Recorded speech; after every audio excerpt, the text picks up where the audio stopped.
In a lot of ways, I don't think we know where improvement can take place in our lives until we're experiencing something new, maybe being challenged, maybe being held accountable. Good relationships can take place and good conversations and actually change me, for the better. I'm an introvert by nature. To get around a group of 15 guys I don't know is kind of a scary thing. And you may be that same way. And you may say, you know what, if this was 15 of my closest friends, I'd be in for it. But I can't go there maybe with only knowing one or two. I would ask you to challenge yourself to overcome that as I did this weekend. And I really think you'll feel very, very rewarded. As I thought about coming to this, after I got that invitation from my son, the first thing I thought of was, is the content going to be something for me? I mean, with me being 64, assuming that a lot of the attendees were going to be a lot younger than me, would it be something that would hold my interest? So I thumbed through the agenda in more detail, and then I talked more with my son about the content and about the opportunity that goes really beyond the content, but just the experience. And that really was what convinced me that I had to be here. I'm really, really glad that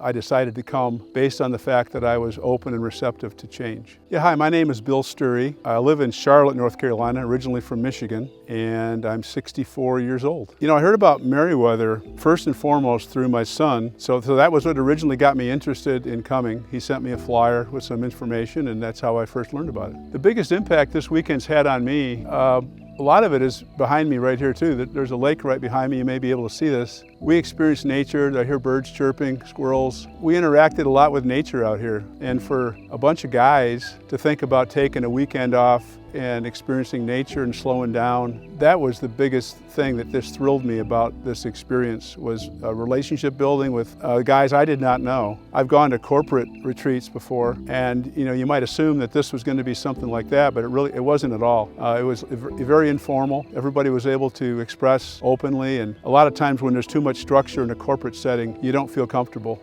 And so this one was very comfortable. I'm really, really glad I came. If anybody's watching this video that's thinking about coming and considering this, I would ask you to look inward. What kind of a husband are you? What kind of a father are you? And if you're single, what kind of a man are you? Are you in step with what you believe God's direction is for your life? And with me striving to have a Christ-centered life, I really believe that this kind of experience can challenge us in all those aspects. I mean, all the guys here, most of them had kids, young children, middle-aged children, older children. We all learned from each other, and I think we all talked openly about what we struggle with as dads and as husbands. So that to me would be something I would ask you to consider. If you really want to improve in those areas and you want more out of your life, then I would really ask you to pray about it first and foremost. And I think you'll find the decision will be that you come to this. I don't believe you have any regrets.